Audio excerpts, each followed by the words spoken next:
گزشتہ درس میں آپ کے سامنے کچھ مسائل ذکر کیے تھے، وَيَسْأَلُونَكَ عَنِ الْمَحِيضِ، اس آیت کی روشنی میں دوسری آیت جو آپ کے سامنے گزشتہ درس میں پڑھی تھی،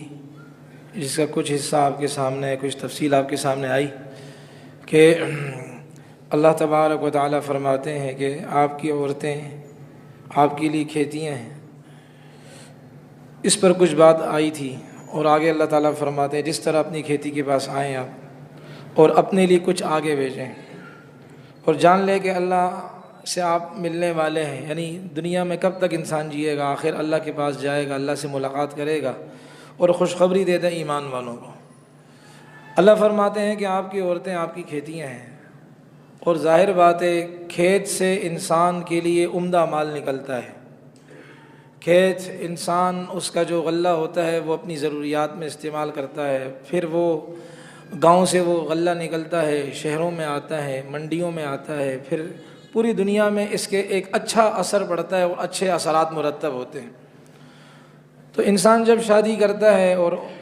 اللہ نے عورت کو کھیتی فرمایا، اور اس سے ان کی کوکھ سے جنم لینے والی جو اولاد ہے وہ پھل کی مانند ہے، غلے کی مانند ہے، کہ جب عورتیں اور اسی طرح ان بچوں کے والد اپنے بچوں کی صحیح تربیت کریں گے تو اس سے بھی معاشرے پر اچھا اثر پڑے گا، معاشرے میں مثبت سوچ دیں گے، اور معاشرے کو اپنی صلاحیتوں کے ذریعے سے ان کو فائدہ پہنچائیں گے تو دنیا والوں کو ان سے فائدہ ہوگا۔ تو اللہ نے عورتوں کو کھیتی فرمایا، تو اس سے عورت کی قدر و قیمت سمجھ میں آتی ہے کہ اللہ کے ہاں شریعت میں عورت کی کتنی بڑی اہمیت ہے۔ ورنہ آپ دیکھیں، تاریخ کا مطالعہ کریں، فرانس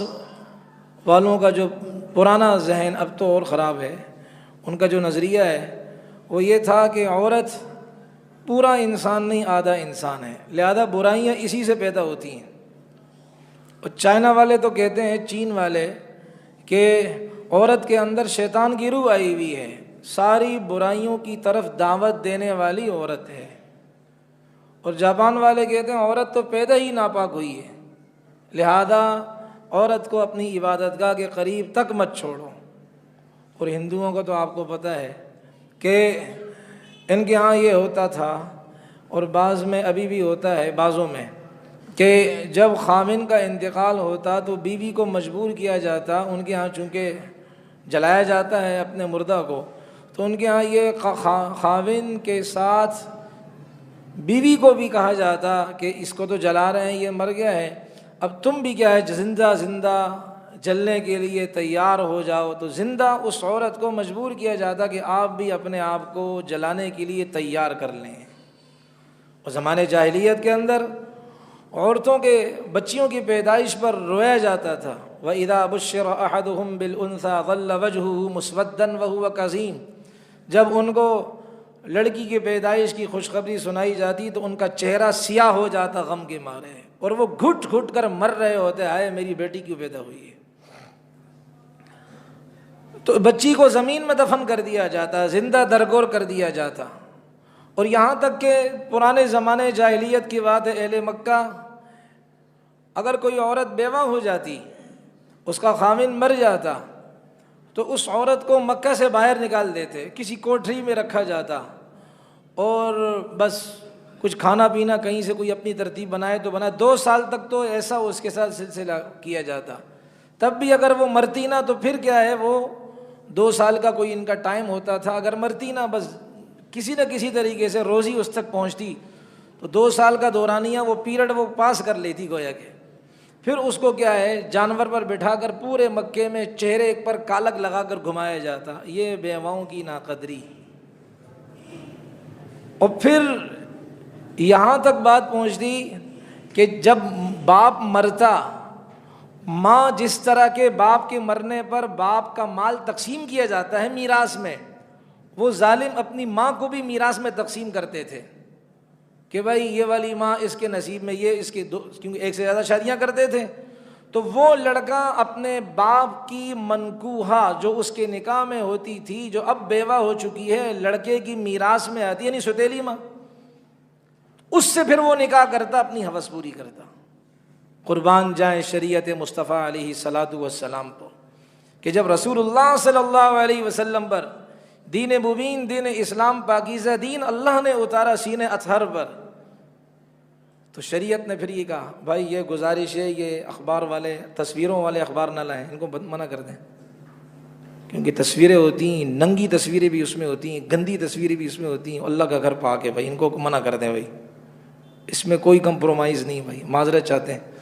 کئی دفعہ یہ ہوا دیکھا ہے نا، کئی دفعہ آپ حضرات نے بھی دیکھا ہے، اس لیے ان بھائیوں کو مسئلہ پتہ نہیں تو ابھی بتا رہا ہوں میں۔ شریعت مطہرہ نے کہا کہ بھائی عورت کیا ہے،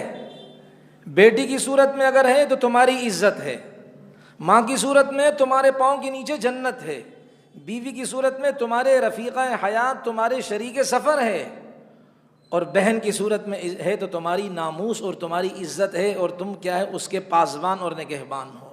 بھائی ان کو منع کر دیں یار، کوئی بوجھ ہوگا پھر سارا، پیار سے منع کر دیں، ان بیچاروں کو پتہ نہیں، پیار سے منع کر دیں، ان کو مسئلے کا پتہ نہیں، پیار سے منع کر دیں، کوئی ان کو ڈانٹے نہ، پیار سے۔ یہ چاہیے ہر مسجد کے امام کو، یہ چاہیے یہ کام کرے، یہ تعریفیں نہیں ہو رہی ہیں، لیکن ان کو پتہ نہیں ہے نا بیچاروں کو، ہر ایک کے ذمہ، ہر مسجد کے مقتدی کو چاہیے ان کو پیار سے سمجھائیں، سختی نہیں، ڈانٹ نہیں، کسی کے ساتھ زبردستی نہیں، کسی کو تنقید کا نشانہ نہیں۔ 100% تو ہم بھی دین پر نہیں ہے بھائی، ایک دوسرے کو نصیحت کرتے رہیں گے انشاءاللہ۔ تو میں کیا گل کر رہا تھا کہ اللہ نے جو عورت کو کیا ہے شریعت نے، اور عجیب بات یہ ہے کہ پوری صورت اللہ نے اتاری عورتوں کے نام۔ یہ عورتیں کہتی ہیں ہمیں ہمارے حقوق نہیں دیے جاتے۔ سورہ نساء اتنی بڑی صورت ہے، تیسرے نمبر پر ہے، آل عمران کے بعد آتی ہے سورہ نساء، اس میں عورتوں کے حقوق بتائے گئے ہیں، عورتوں کے ساتھ کس طرح رہا جائے، عورتوں کے میراث میں حقوق بتائے گئے ہیں۔ یہاں تو بڑے بڑے لوگ عورتوں کے حق کھا جاتے ہیں، ظالم انسان زبردستی معاف کرواتے ہیں۔ تو اللہ نے ان عورتوں کو اتنی عزت دی ہے، ان کو اتنا ہائی لائٹ کیا ہے، ان کو اتنا اللہ نے ان کو عزت دی ہے کہ ان کے نام کی اللہ نے اپنے قرآن کے سینے میں محفوظ صورت اتاری ہے کہ تمہاری عزت یہ ہے کہ میں رہتی دنیا تک، اور یہ قرآن تو جنت میں بھی پڑھا جائے گا، میرا نبی پڑھے گا، اور میں انسانیت کے سامنے پڑھوں گا، اس میں سورہ نساء بھی پڑھی جائے گی، بھائی اہل جنت پڑھیں گے۔ اللہ نے عورتوں کو کتنا اونچا مقام عطا فرمایا بھائی۔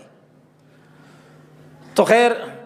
اب یہ چونکہ یہ اللہ نے فرمایا کہ عورتیں تمہاری کھیتیاں ہیں، اور ظاہر بات ہے کھیتی سے انسان محبت کرتا ہے، کھیتی انسان اس جگہ کا انتخاب کرتا ہے کہ کس جگہ کوئی اچھی جگہ ملے جہاں زیادہ سے زیادہ کیا ہو بھائی میرے لیے پیداوار ہو۔ ارے بھائی بات سمجھ میں نہیں آ رہی ہے، یہ نوٹوں پر تصویر لگی ہوئی ہے، اس لیے میں کہہ رہا ہوں ان کو باہر لے جائیں، آپ کی مہربانی ہوگی۔ نوٹوں پر تصویر لگی ہوئی، بابا جی کی تصویر لگی ہوئی ہے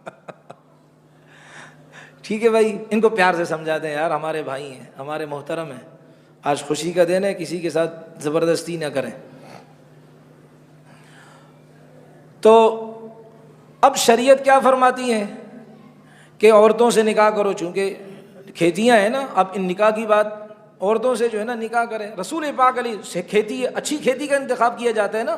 آپ علیہ السلام نے فرمایا، ابو ہریرہ رضی اللہ عنہ کی روایت ہے، مشکات کے اندر یہ روایت موجود ہے، آپ علیہ الصلوۃ والسلام نے فرمایا مووی کا رخ ادھر نہیں کرو یار، آج کیا مسئلہ ہے بھائی، تو بڑا مسئلہ ہے آج، کہ آپ علیہ الصلوۃ والسلام نے فرمایا تنکح المرأۃ لاربع، عورت سے نکاح کیا جائے 4 وجہ سے۔ آپ ادھر دیکھیں، ارے ظالموں کوارو، کچھ تو خدا کا خوف کرو، میں ایسی باتیں بتاؤں، کچھ تو خدا کا خوف کرو کہ بوڑھے بھی ہنس رہے ہیں، ظالموں تم بھی جو نا ادھر تو دیکھو مجھے، کہ آپ علیہ الصلوۃ والسلام فرمائے تنکح المرأۃ لاربع، عورت سے نکاح کیا جاتا ہے 4 وجوہات سے۔ عموماً ایسے ہی ہوتا ہے نا، عورت سے نکاح کیا جاتا ہے 4 وجوہات سے۔ لمالہا، اس کے مال کو دیکھ کر رال ٹپکتی ہے کہ مالدار چیز آ جائے، چلو بھائی فائدہ ہو جائے گا، میری زندگی سنور جائے گی۔ ولی حسبہا، اس کے حسب نسب اونچے خاندان کو دیکھ کر کیا کیا جاتا ہے بھائی، نکاح کیا جاتا ہے۔ ولی جمالہا، اس کی خوبصورتی کو دیکھ کر کیا کیا جاتا ہے، نکاح کیا جاتا ہے۔ ولی دینہا، چوتھے نمبر پر حضرت نے کیا فرمایا، اس کی دینداری کو دیکھ کر نکاح کیا جاتا ہے۔ آپ علیہ الصلوۃ والسلام نے فرمایا فاظفر بذات الدین، انتخاب کرو دینداری کو دیکھ کر۔ حسن عارضی ہے،